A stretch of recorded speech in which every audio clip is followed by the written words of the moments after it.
Hey everybody, it's Eric from epautos.com, your Libertarian car guy, and I'm doing a walk around here of one of my personal favorite vehicles, one of the very few vehicles that I might actually consider buying myself, and that is the Golf Sportwagon. For 2017, Volkswagen has made 4Motion all-wheel drive available as an option, and that's highly unusual, especially in the wagon configuration. There's pretty much nothing out there anymore, especially in this class, which is the compact class, and the affordable class. This car starts just under $22,000. That combines both the wagon layout and the availability of all-wheel drive. Its nearest rival is the Subaru Impreza, which, interestingly enough, is only available as a conventional sedan and as a hatchback sedan, and even the hatchback version of it has considerably less cargo room than this thing does. Now, the Subaru does come standard with all-wheel drive, whereas it's optional in the Volkswagen. And it's less expensive to start, a little over $18,000 versus about 23 and change for this thing with the 4Motion all-wheel drive. However, if you go out and drive the two, you will immediately be struck by one thing, and that is that the Volkswagen has some balls. I like the Subaru a lot. It's very popular out here in the woods because of the fact that it does come standard with all-wheel drive. They're known to be very durable, and they have high ground clearance. In fact, the Crosstrek version of it has more ground clearance than a lot of crossover SUVs do, so they're really good in the wintertime. But they're also super gimpy. 148 horsepower last year. It's been upped to 152 for 2017, and they're really slow. Best case scenario is about 10 seconds to 60, and for a new car or a recent vintage car, that's pretty slow. And again, that's optimal. That's with a driver in it, not loaded with a driver and 2 or 3 people aboard plus cargo. Put a few people in one of those things, and you'll find that it's not just under-engined, it's marginal. You pull onto a freeway in that thing, and you'll find cars looming real large in the rear view, and like you feel like you're going to get rear-ended, and there's just nothing going on there. Whereas this thing comes standard with a 1.8 liter turbocharged engine, 170 horsepower, and nearly 200 foot-pounds of torque at 1600 RPM. You can get it with either the 5-speed manual in the front-wheel drive version or 6-speed in the 4Motion versions, or conventional 6-speed automatic, or Volkswagen's direct shift gearbox, which is an automated manual.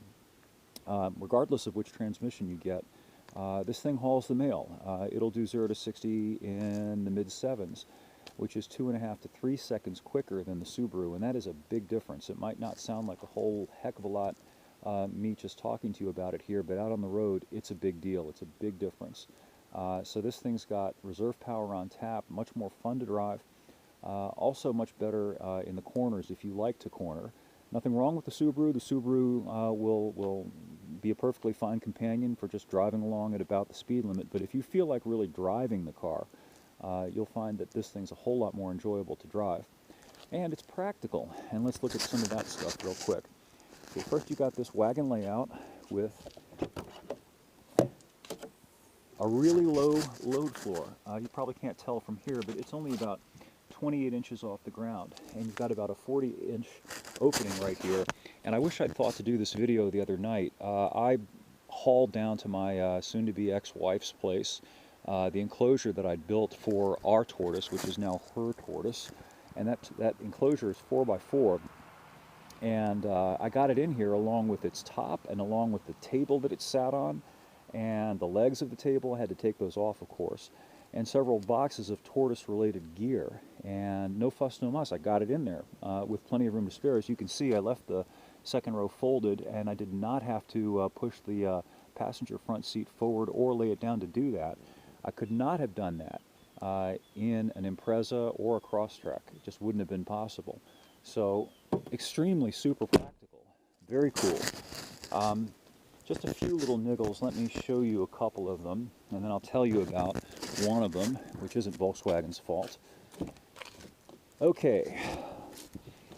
First little pain in the butt thing here is, I don't know if you'll be able to see it with my crappy camera, but there, tucked in there, is the USB hookup, and here's the shifter. So to try to get to that, you have to kind of work your hand in here, and it's really awkward. So really the only way to plug your USB device or your phone in is to pull the transmission shift lever back out of park and into one of the other ranges like drive. It's a minor thing. What are you going to do? It's just the way it is. Something else, it's kind of cute, kind of curious. Look, it's got an actual physical metal key. So you still have to do that. If you get the S trim, which, by the way, here's the niggle. If you want the 4Motion all-wheel drive system, you have to get the S trim. They do not offer the 4Motion all-wheel drive system in the higher trim, the SE and the SEL, which is kind of strange. So that's a little bit of a gripe. Another little gripe that I have with the car is that, like a lot of new cars, and in particular Volkswagens and Audis, they're among the worst offenders in this regard. The in-car safety systems produce a lot of radar clutter. You might notice that my Valentine 1 is indicating that there's a porker in the vicinity. The K-band is flashing, the arrows are blinking, but I'm sitting here in my driveway on my land, and there is no cop anywhere near me. However, there is radar signature, and the signature is emanating from the car. And unfortunately, that makes the radar detector a lot less useful for sussing out the porkers. Mike Valentine, whom I know and who's an EP Autos advertiser, has told me that they are working on filtering systems that will improve this, but it is an issue. And again, if you're going to be using a radar detector in a new car, you might want to check whether it's going to be a problem for you, depending on which car you're shopping. Volkswagens, Audis, Porsches, Infinitis, and a lot of GM products, in particular their big SUVs, are particularly bad. So just be aware of that going in. But otherwise, this is just a top drawer car. I really like it. I like everything about the way that it drives and handles.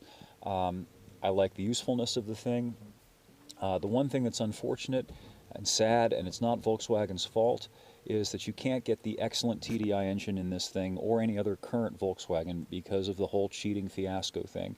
And that's a real shame, because that thing would get 43 miles per gallon rated by the EPA on the highway. And having driven these things, I can tell you that they'll get 50 miles per gallon, which is as good or better than any hybrid, without having to have multiple powertrains and the weight and the expense, the complexity and the cost of the hybrid. So according to the EPA's idiocy, it's better to get rid of these diesels that emit fractionally more pollution, and meanwhile everybody's burning 8 miles per gallon or more gas. So you work that out and tell me if you think that makes sense. Anyway, the review will be up shortly at epautos.com, along with a rant about Elon Musk's rent-seeking and crony capitalism, not just Tesla, but also SpaceX and all the other things that he's associated with. So thanks for viewing, and thanks for reading, and come on down to EP Autos, and we will catch up with you again soon.